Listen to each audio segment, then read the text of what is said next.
Hello and good morning.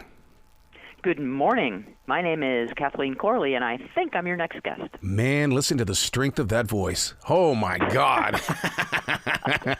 No wonder you've got a book that's about ready to move a group of people.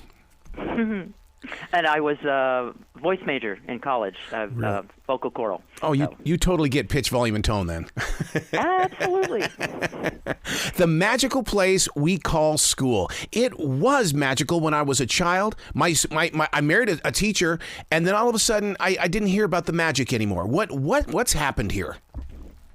What's happened here? Well, maybe we haven't shine the light on the pockets of magic as well as we could. One of the tenets of my writing the book was there's a lot of good that happens. We have a lot of challenges, but there's a lot of good things that happen in schools. And people, do you know what teachers are up against? Yeah. Here, let me list them for you. Wait, let me tell you some stories about it. And you need to appreciate what happens in schools, but still, no matter what the challenges are, the teachers are right there trying their best to do better than yesterday. Yep, yeah. And reaching into those students who don't want to listen, who don't know how to listen, and would rather walk around the room than to sit down and learn something new. You have a camera into some of our classrooms, apparently. Yes. Yes, exactly. If the lesson is engaging and you're teaching at the level that the child understands, you're going to get engagement. You're even going to get engagement from somebody who is walking around the classroom and fussing and trying to show you that he has absolutely no interest in the lesson. And I'm thinking of, say, a first grader or a second grader might be a child with autism, might be a child who has a behavior issue, or might be just a child who isn't socialized to school. But despite himself, he will get engaged in the lesson. It even happens when you're doing discipline. There was this boy who would just pitch fits in first grade, and the assistant principal and I would go down to talk with him in the office next to the classroom. And he would be stomping around and then try to yell at us or try to do other things. So I'd engage the AP who went to University of Georgia about, so do your guys play this weekend? Yeah, who do you play? We play Auburn. And he'd go, no, you're supposed to be talking to me. Yeah. Well, now I've got him, though, because he's broken down a little bit of his facade there, so we can get somewhere. And basically what we say is we would love to talk with you if you're going to be a good human about it. We would love to do that. What do you do in those situations, though, where the teacher, you give that student the attention, but then you've got 29 other students that aren't being paid attention to, and then they start messing up because they feel like, well, the best way for me to get attention is to be bad. Absolutely. We have a remedy for that. First of all, our classes are not that big. They're about 18 to 21 or so, which is a nice class size. The state says they can go up to 30, just like you said, but that's a little uncomfortable, and our district is very good about supplying us with enough support to have enough classrooms for everybody. So if a child is engaged in attention-seeking behaviors, I believe that most behavior is communication. Mm-hmm. It's like why babies cry instead of tell you they want milk or they need a diaper change. They would tell you that if they could, but they can't, so they cry. Sometimes a child is trying to tell you something with what he's doing. Often, the child is not getting the attention that he needs at home. I say there are two types of attention deficit disorder, the one that you're used to, ADD, and then I am not getting enough attention, therefore I have a deficit in with the attention that I'm getting. I need some more. Well, let's do that in another way. We can turn it around and only pay attention to him when he's doing something good and like have a piñata party practically because he's following directions and doing what he needs to do. But we're going to need to talk to him and try to figure out what the deal is. But I don't want the teacher to have to do that because she doesn't really have time. That's it. So, like you say, she needs to carry on with her class as much as possible. Yeah, yeah. Getting that backstory, though, there were times with my wife where parents would come in and say, "You don't need to know his backstory. Just teach my child." But yet, in your book, you talk about that back history. Mm-hmm. We have one parent here who last year said, and I don't remember what the circumstances were, but we needed to talk to his son and 2 or 3 others about some inappropriate behavior. It wasn't awful. Scale of 1 to 10 with a weapon being 10, Wow. It was a 2 or a 3, but it reached admin level of discussion. And our discussions sometimes are like, okay, so you did this, right? Yes. What were you trying to do? I don't know. Oh, no, you need to know. You need to think of it. Don't shrug your shoulders. Mm-hmm. Think about it. I'll give you a minute.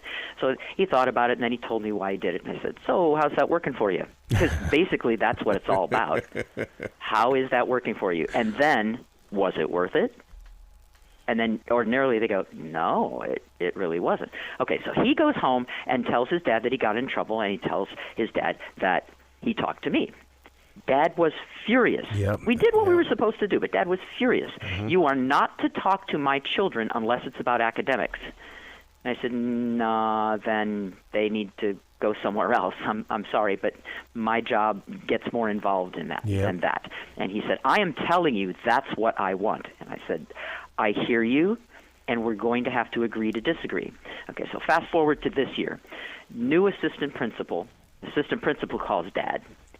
Same story. I told Dr. Corley last year that I don't approve of that. And she knows. She understands. Like, no. It was Japanese. It was Japanese, yes. Yes, I hear you. No, I'm not going to do it. So I sent him a lovely letter that said, in essence, I understand what you're saying. There is no school in the country whose principal will say, that's okay, unless they are a doormat and they are run over by anybody who ever challenges them on something, which means they're running a pretty crummy school. Because if you don't back your teachers, you're nowhere. Wow. You know what we've run into, Doctor, especially here in Charlotte, with it seems like school has become a business. We've got to get students in this school so we can collect state money. We've got to treat it like a business. Give the child what they want because we don't want the child to be taken out of the school. Ooh, yuck. That's a rough place. I won't be applying there soon. But it seems like school is a business, and it makes me wonder sometimes. First of all, I'm very pro charter schools, but is it not a business? It depends on how it's set up. Okay. And it's amazing if you dig a little deeper into the charter school laws and regulations from state to state. There is the Venn diagram does not intersect a whole lot. Okay. They are such different rules. At the time I was in Massachusetts, charter schools were just beginning there, and they had a rule that anybody could start a charter school in any town except educators from the public schools. Oh, wow. Like, whoa, unclean? Wow. It's like, really? We're toxic? We're that bad? Really? I think it changed. I'm not sure. I didn't keep up on it, but wow. Yeah, I mean, they had to have come to some facepalm moment where they said, why are we doing this? The thing about this book is the fact that it needs to get in the hands of teachers as well as parents. But more importantly, it needs to get into the hands of these instructors that are going to these little institutions, basically, to help people out. They're using experienced people as teachers, but they don't know how to teach. What they're doing is they're bringing their experience there. And a book like this teaches them this is how you communicate even to adults. Yes. Most of the problems I've ever encountered in schools where we can't seem to, we're at an impasse about a thing, is some sort of misunderstanding or some sort of lack of communication. Sometimes the parent just plain will not communicate with us. Right. Like, don't answer the phone, change the phone number, don't tell us. We try to have 100% participation in fall parent-teacher conferences, And the teacher says, I've called and I've called and I've called. And I said, okay, now it's my turn. And then I called, hey, are things okay? Yeah, why do you ask? Well, Mrs. Robinson keeps trying to get you in for a conference, and sometimes she gets crickets, and sometimes she gets you calling back, and then you cancel the meeting. Is everybody okay? And, well, yes. And I want to say, well, then prove it. Yeah. Come on down. And eventually, she came. It was awesome. Wow. But really, we have to go through this extraordinary meet. Okay, that's what we're going to do. But I don't think people want us to track them down like dogs. Right. So next time, could you just answer the woman's phone when the teacher calls? There are far more on the other side of this, just saying. There are far more who are first in line. They're first in line to help. They're first in line to volunteer. They're first in line to get to know the teacher. They're human beings. They're not cyborgs or anything. You can talk to them. Yeah. And they have families, too, that they care about. Yeah. My favorite night was always family night when they would offer free food. But if it was just a game night, parents wouldn't come. But they want that free food. And I always felt like, okay, so somehow, some way, we've got to get food here just to entice the family to come. Feed them and they will come. That's it. Yeah. But, oh, my God, this book is just phenomenal. It really, really is. Now, I got to talk about the Pink Panther theme, because what a great idea, because it's like a professional wrestler walking in then. You need your, what was it called, walk-up music? That's it. Yes, absolutely. I did walk-up music before walk-up music was a thing. Yay. I'm that old. Yes. Because when I was in the third grade, one of the reasons why I totally fell in love with Mrs. Stephenson was because every morning she would speak Spanish to us, the very first thing in the morning. And I thought, I've never had this before. And to this day, I can still hear her voice. That's perfect. She did her job. Wow, it got our attention. It got our attention. Yes, exactly. Wow. There are teachers who find their way in all kinds of ways, and sometimes they don't even know. They just don't even know. There was a teacher in Lynchburg who was she was being observed by 4 other teachers from a different school because she was known to be very creative and do things that interested kids.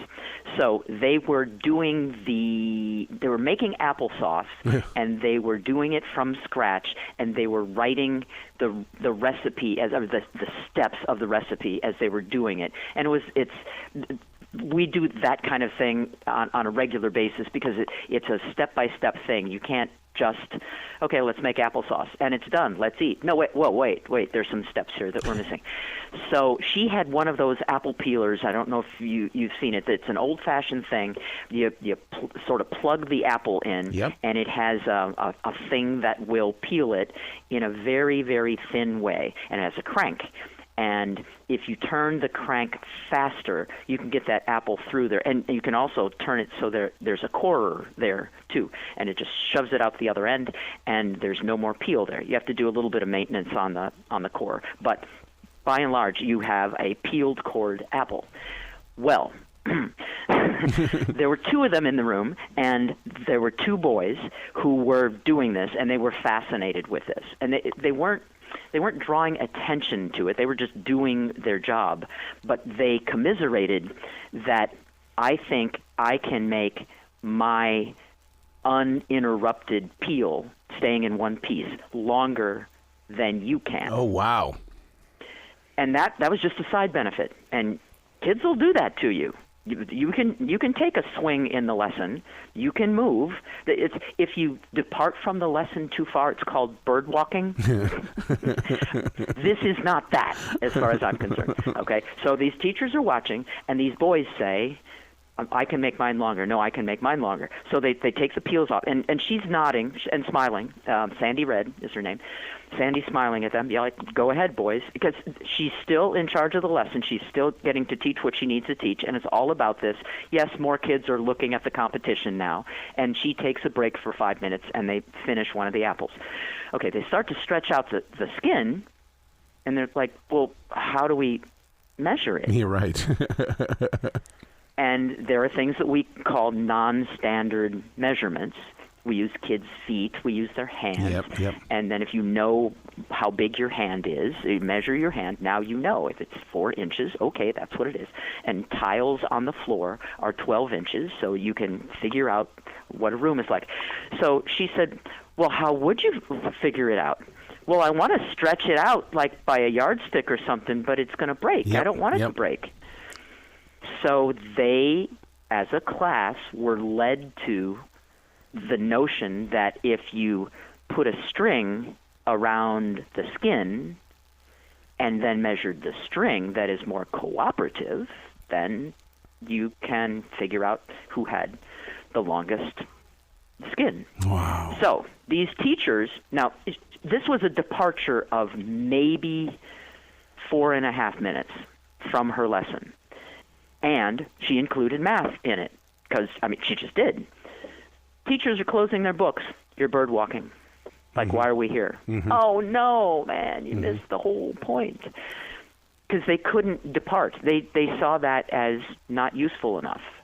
And when I talked to them, I said, "What? That wasn't useful?" Well, I guess it was useful, but it's not math time. Yep. Is that how life works?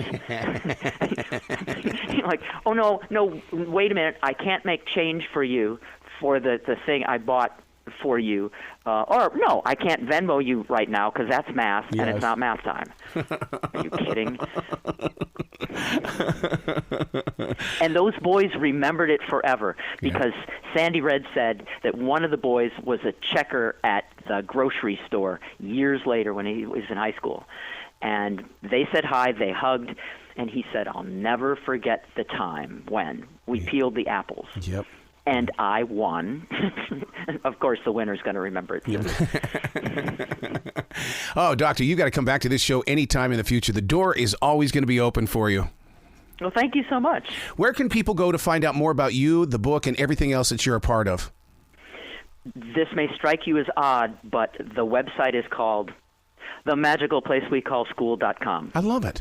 I love it. What a departure, huh? Who would have thought? And who didn't steal that before you? Come on. I mean, it's you. Who's the guy who used to buy up all the URLs and Exxon and like, okay, and I'm holding it hostage for $1.3 million. So true, so true. Well, you be brilliant this weekend, okay? Oh, you do even better than that. Okay, thank you.